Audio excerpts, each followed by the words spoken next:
Gracias por acompañarnos en este programa de inmigración en los Estados Unidos con los abogados Alejandro Vázquez Sánchez y Luis Negrón. Los temas que trataremos son el nuevo fallo de un juez federal para poner fin a la pausa, el I-220A, parol humanitario, CBP-1, peticiones familiares, el asilo y la entrevista de las residencias permanentes. Nuestro primer tema: ¿a qué tipo de solicitudes beneficiará el nuevo fallo de un juez federal para poner fin a la pausa de los trámites migratorios? ¿Y este fallo se implementará de manera inmediata o podría ser apelado por el Servicio de Inmigración? El día 5 de junio, un juez federal de Rhode Island, el juez McConnell, tomó una decisión. Él estaba analizando los memorandos que había emitido Inmigración en cuanto a la pausa, que habían detenido varios procesos, entre ellos, por ejemplo, la solicitud de residencia, los permisos de trabajo, la ciudadanía, los asilos. Entonces, el juez determinó que esas pausas que estaban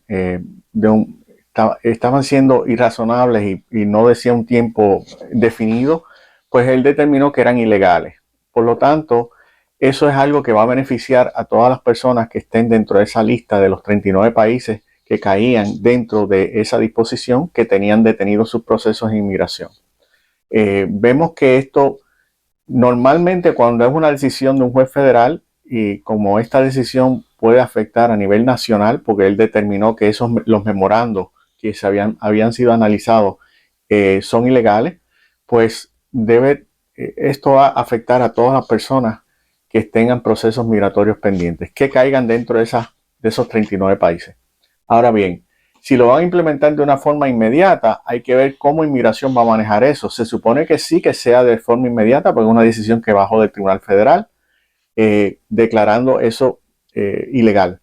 Ahora, si Inmigración toma una determinación que lo van a hacer, cómo vayan a implementar eso, ya eso es una cuestión interna de ellos. Lo otro es que el gobierno federal puede apelar esa decisión. Tienen 60 días para apelarla. Así que es muy reciente, la decisión se emitió ayer, habría que ver exactamente cómo van a comenzar a implementar. Ahora, las personas deben estar preparadas, que si se hace de una forma inmediata, pues ahora van a empezar a citar a las personas, por ejemplo, las residencias para sus citas, van a recibir citaciones si tenían un proceso pendiente de asilo, y lo mismo con las ciudadanías que estaban pendientes. Así que deben mucho ojo con eso, tienen que estar preparados por si les llega la notificación para que puedan presentarse a sus entrevistas. Si tienes la corte y te niegan la residencia el mismo día, ¿qué pasa? ¿Te discuten el asilo o te dan otra fecha de corte?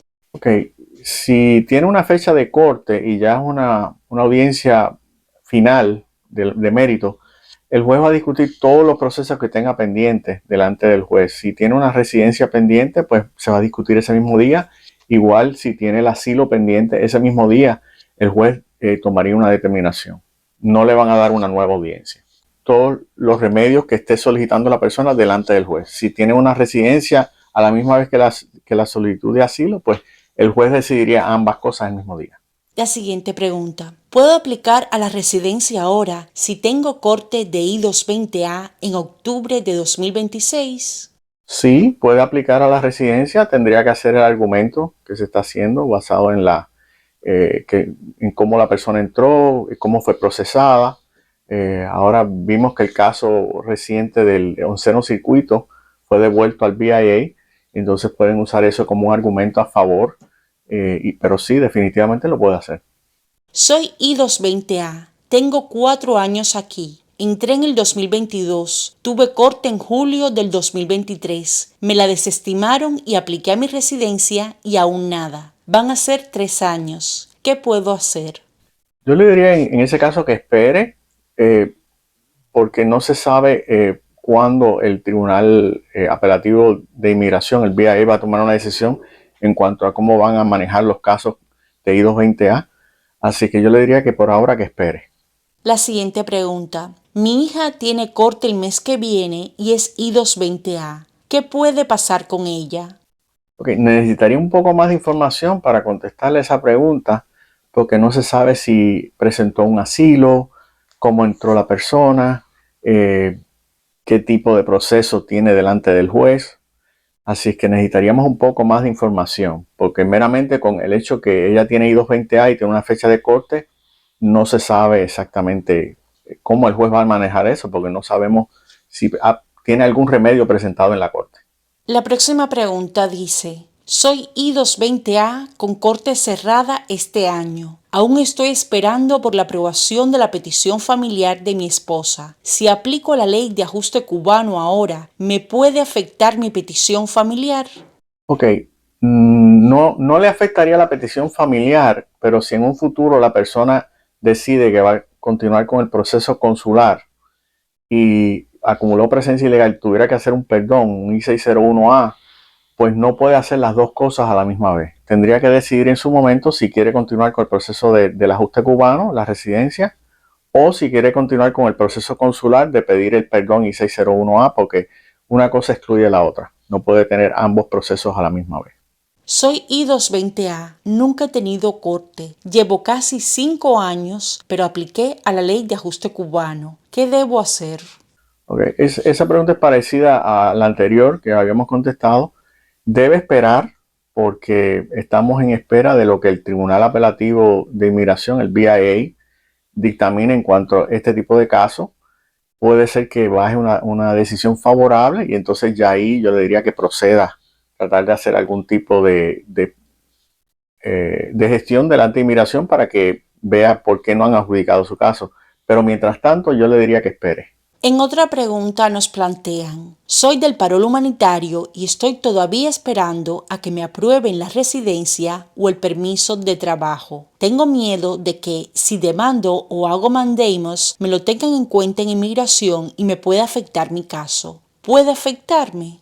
Ok, bueno, en ese caso, como acaba de bajar la decisión del juez federal de Rhode Island, diciendo que las pausas que estaban delante de inmigración, pues son ilegales, yo le diría, pues en ese caso usted puede tratar de hacer la gestión preguntando a la inmigración en qué estatus está su caso y cómo van a proceder. En el último de los casos puede hacer un writ of mandamus, ¿ok?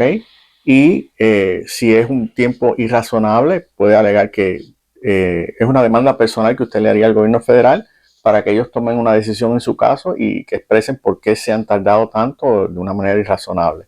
Pero no le debería afectar el hecho de que usted haga un writ of mandamus. Lo contrario, le puede beneficiar. Otra pregunta. Mi hermano entró con parol, aplicó para la ley de ajuste cubano y tiene todos sus papeles. Ya lleva 2 años y aún no le ha llegado. ¿Qué se debe hacer en este caso? Igual que la pregunta anterior, tratar de hacer la gestión con inmigración, a ver en qué etapa está su caso, para ver si ellos adjudican ya finalmente, basado en esa decisión del Tribunal Federal. Y en el último de los casos, pues también tiene la posibilidad de hacer un writ of mandamus para que adjudiquen su caso con inmigración. Soy del parol humanitario. ¿Qué tipo de información te dan en el FOIA? ¿Esto me puede ayudar en mi caso para moverlo? Ok, el FOIA en inglés significa Freedom of Information Act. Eso es un procedimiento por el cual se lleva a cabo y se solicita información, en este caso a inmigración, sobre el caso suyo, toda la documentación que tenga inmigración en su caso. Ese proceso no le ayuda a mover su caso necesariamente, simplemente es que inmigración le va a proveer toda la información que ellos tengan en su caso. Si usted, por ejemplo, presentó un caso de asilo, bueno, le van a proveer esa información. Si usted presentó un caso de residencia y está en su expediente de inmigración, le van a mandar copia de ese expediente. Pero eso no le va a ayudar a mover su caso necesariamente delante de inmigración. Es solamente un proceso por el cual usted puede obtener información del gobierno federal, en este caso inmigración, pero también se usa para otras agencias. ¿Cuáles serían los pasos para hacer un mandamus con parol humanitario? ¿Qué es lo que se necesita aprobar? Si hay personas que ya han ganado demandas, ¿esto puede ayudar? Ok, sí, definitivamente puede ayudar. Es un proceso por el cual la persona hace una demanda personal en una corte federal explicando que en su caso inmigración no ha tomado una decisión y se ha tomado un tiempo irrazonable para tomar algún tipo de acción o decisión en su caso. Y entonces eso lo presenta en el Tribunal Federal. El Tribunal Federal si aprueba el writ of mandamus, entonces le va a ordenar a inmigración que tome una decisión y que explique por qué es que ha tardado tanto en ese proceso.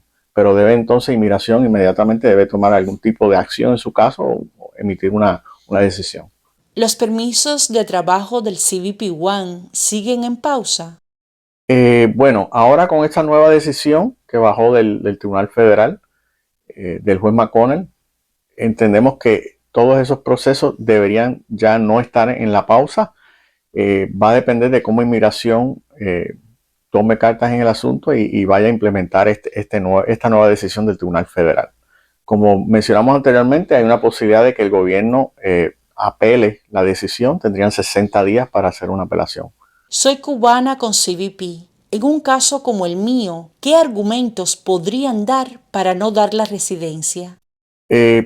Ahí no debería tener un argumento por el cual no le den la residencia, porque si usted tiene esa entrada legal y cumple con todos los requisitos de ley, bajo la ley de ajuste cubano, entiendo que no deberían tomar una decisión negativa en su caso. Claro, habría que ver otras cuestiones en relación a su caso. Por ejemplo, si usted ha tenido algún arresto, si ha tenido algún otro tipo de problema. Pero un argumento simplemente porque usted es CBP-1 no deberían tomarlo en consideración en contra suya. Otra pregunta. Soy CBP. ¿Puede ser mala señal si me adelantaron la corte?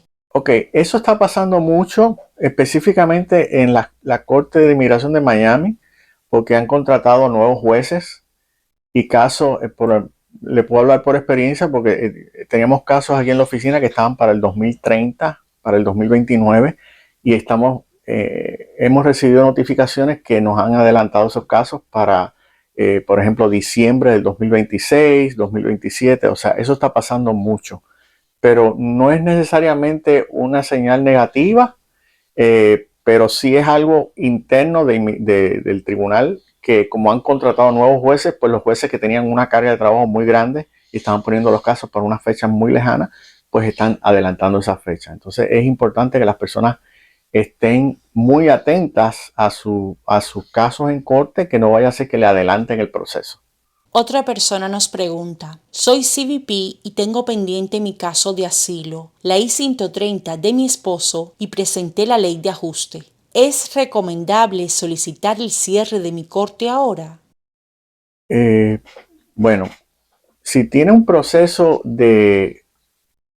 con inmigración, siempre está la posibilidad de que usted pida el cierre de caso en la corte. Ahora, ahí tendría que evaluar con más detalle, quizás a través de su abogado, para ver en términos de estrategias, porque muchas veces las personas quieren mantener ese tipo de caso abierto por otras razones, no necesariamente el hecho que tenga una residencia pendiente, pero yo le diría que consulte bien con su abogado en términos de estrategia. Lo otro que le puedo decir es que hay jueces que no están cerrando los casos. Entonces tendría que ver exactamente quién es el juez en su caso para ver cómo ellos manejan ese tipo de moción, si ellos están dispuestos a cerrar el caso o no. Si una persona está en proceso de apelación a una orden de deportación y le llega la aprobación de la I-130, ¿la I-130 puede revertir la orden de deportación? Bueno, en ese caso habría que ver cómo entró la persona. Si es una I-130 que le está haciendo el esposo ciudadano americano, y entonces habría que ver si la apelación estaba pendiente o no está pendiente. Si está pendiente, pues se puede solicitar un remand del caso para que entonces, si la persona entró de una forma legal, pueda hacer un proceso en la Corte de Inmigración, presentar algún tipo de remedio o una residencia. Ahora, si la persona no tiene una entrada legal, y entonces ahí tendría que esperar que adjudiquen la apelación. Si es favorable o no es favorable, pues ya entonces tendría que tomar la decisión si sale del país y hace un perdón I-212. Otra duda. Si la persona está detenida con proceso de apelación sin orden de deportación, ¿se puede poner la I-130? Ok, podría ser la I-130, siempre lo puede hacer. Ahora, no sé exactamente, porque no me dicen la pregunta, cuál es el motivo por la cual la persona está detenida. Así que, pero de poder hacer una I-130, sí la puede hacer. A mí me negaron la apelación y pues tendré deportación, pero sí tengo la I-130 en proceso desde hace 7 meses. ¿Qué puede pasar? Bueno, la I-130 va a seguir su curso y en su momento cuando la aprueben, si se la aprueban, bueno, pues ya entonces tendría que tomar la determinación cómo va a proceder en su caso. Ahora, no sé si luego que le emitieron la orden de deportación y le negaron la apelación, si hizo algo más, porque hay otros procesos que usted puede llevar a cabo con la Corte Federal para que entonces ellos revisen la decisión del Tribunal Apelativo del BIA, pero habría que ver cómo manejaron esa parte. Otra persona nos dice, somos cubanos, tengo un hijo mayor de edad que tiene 3 años de haber pedido la residencia y no le llega. Yo soy ciudadana, ¿lo puedo pedir? Sí, lo puede pedir, eh, pero tendríamos que ver si su hijo que solicitó bajo la ley de ajuste cubano la residencia, eh, en su momento si él va a necesitar algún tipo de perdón o no. Entonces, si es un proceso consular y acumuló presencia ilegal y necesita un perdón, pues ahí tendría que decidir si va a seguir el proceso consular con un perdón o si va a continuar con un proceso de la residencia. La siguiente pregunta. Mi I-130 fue aprobada la semana pasada, pero igual tengo corte el otro año por negación de ajuste por un mal procedimiento que me hicieron. Metieron el ajuste siendo mi esposo residente. Yo entré con visa, pero ya tenía acumulación de años aquí. Por no asesorarme bien, la corte dice que es para que yo demuestre por qué me tengo que quedar en Estados Unidos. No me pusieron orden de deportación. ¿Qué puedo hacer? Ok, en ese caso, habría que ver, dice que le pospusieron, tiene el caso para el año que viene, habría que ver si de aquí a allá hay posibilidad de que el esposo, el cónyuge, se pueda hacer ciudadano americano, porque si ya la persona es ciudadana americana pidiendo un cónyuge, pues ya es un proceso inmediato y podría presentar su ajuste en la corte. Si no es así, entonces no podría hacer el ajuste en la corte. Entonces habría que explorar otras posibilidades de quizás pedir más tiempo al juez explicando la situación que tiene específica en su caso. Fui deportado hace un mes de Estados Unidos. Estoy casado con una ciudadana americana y tengo 4 hijos americanos. Uno de ellos es miembro activo del Army. Tenía permiso de trabajo y una petición familiar aprobada. La I-130. No tengo récord criminal. ¿Qué se puede hacer en este caso? Bueno, dice que fue deportado, quiere decir que ya está fuera de los Estados Unidos, entonces tendría que continuar su proceso consular. Habría que ver exactamente por qué es que lo deportaron, si fue que él fue a juicio, si fue que él no se presentó en la corte de él de inmigración, si fue una orden de deportación en ausencia, porque de eso dependería si él puede hacer el proceso, si tiene que esperar un término de tiempo fuera, tendría que hacer un perdón I-212 para entonces luego más adelante cuando haga el proceso consular y vaya a la entrevista, si acumuló presencia ilegal tendría que pedir un perdón I-601 en su momento. La siguiente pregunta. ¿UCIS comenzará a rechazar más casos de asilo de manera expedita?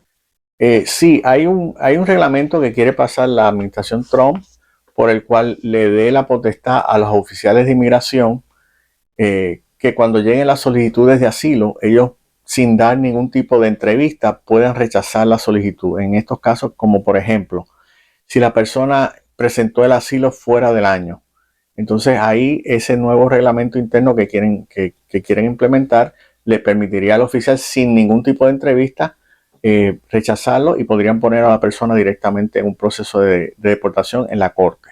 Y entonces tendría que presentar su proceso en corte y tratar de explicar por qué, si le aplica algún tipo de excepción. Hay excepciones a la regla de un año, como por ejemplo si la persona estaba en un hospital, tenía una situación médica grave, pero tendría que explicar a ver si, número uno, los oficiales de inmigración aceptan esa explicación y si no, entonces van a ser puestos a un proceso de deportación directamente en la corte. ¿Puede explicar cómo funciona el pago de los asilos que comienzan en junio? ¿Tengo que pagar el fee anual este mes o en el mes que se cumple mi año?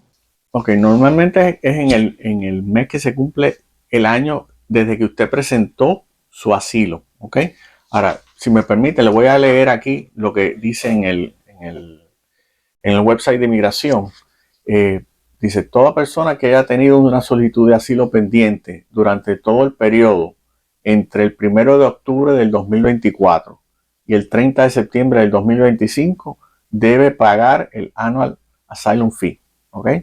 Además, toda persona que haya presentado o presente un formulario I-589 después del 1 de octubre del 2024 y cuya solicitud permanezca pendiente ante UCI o la Corte durante 365 días deberá pagar el Annual Asylum Fee a partir del primer año aniversario de su fecha de presentación del asilo. O sea que en el caso, en esa pregunta habría que ver exactamente cuando la persona presentó su asilo. Si fue en junio, bueno, pues entonces tiene que hacer ese pago antes de esa fecha. Y entonces, y cada año posteriormente en que la solicitud continúe pendiente de esa misma fecha del año calendario. ¿Ok? Así que lo primero que tiene que determinar la persona para hacer el pago es si su caso está con UCIS o si su pago está en la corte. UCIS tiene un mecanismo por el cual puede hacer el pago directamente por su website. Si está en la corte, tiene que hacer el pago a través del website de la corte, que es el EOIR Payment Portal, que es diferente el proceso. Así que eso sería lo primero que tienen que determinar. Entonces tienen que ver las fechas que le acabo de explicar aquí y cuándo usted presentó su asilo. ¿Ok? Así que eso es bien importante que estén al tanto de eso, porque si no pagan ese fee puede tener implicaciones muy serias, le pueden desestimar su caso o el juez puede decir que su caso está abandonado. Para otorgar la ley de ajuste, ¿siempre se necesita pasar por el proceso de una entrevista o te puede llegar sin entrevista y te puede acompañar un abogado para ayudar con el proceso? Ok, en cuanto a si va acompañada por un abogado, como está la situación ahora en inmigración, que es una situación bastante compleja, yo le aconsejaría a todo el mundo, dentro de lo que puedan, que vayan acompañados por un abogado, que tengan representación legal. Eso es número uno. En cuanto a si le van a dar una entrevista o no, la tendencia de inmigración anteriormente es que sí, todos los casos de residencia le van a dar una entrevista, pero ha ocurrido en algunos casos que sí le pueden aprobar directamente la residencia sin una entrevista. Pero la tendencia de inmigración ahora y anteriormente es que sí están dando citas a todo el mundo para la residencia. La última pregunta. Si en mis papeles que entregué para la residencia hay errores de fechas y no lo corregí a tiempo, ¿puede traer problemas para la entrevista de la ley de ajuste cubano? Es aconsejable que trate de corregir esos errores, porque si es un error mayor, pues sí, le puede traer consecuencias. Lo puede hacer ya sea el mismo día de la entrevista, si lleva la documentación y le explica al oficial que fue un error clerical de su parte, o para que hagan la corrección allí mismo, o puede intentar enviar esa corrección por correo en lugar donde esté pendiente su caso de residencia, en este caso ajuste cubano, para que hagan la corrección. Pero sí es importante que haga esa corrección para que no vaya a tener ningún tipo de consecuencia negativa en su caso. Muchas gracias. Hasta un próximo programa. Muchas gracias.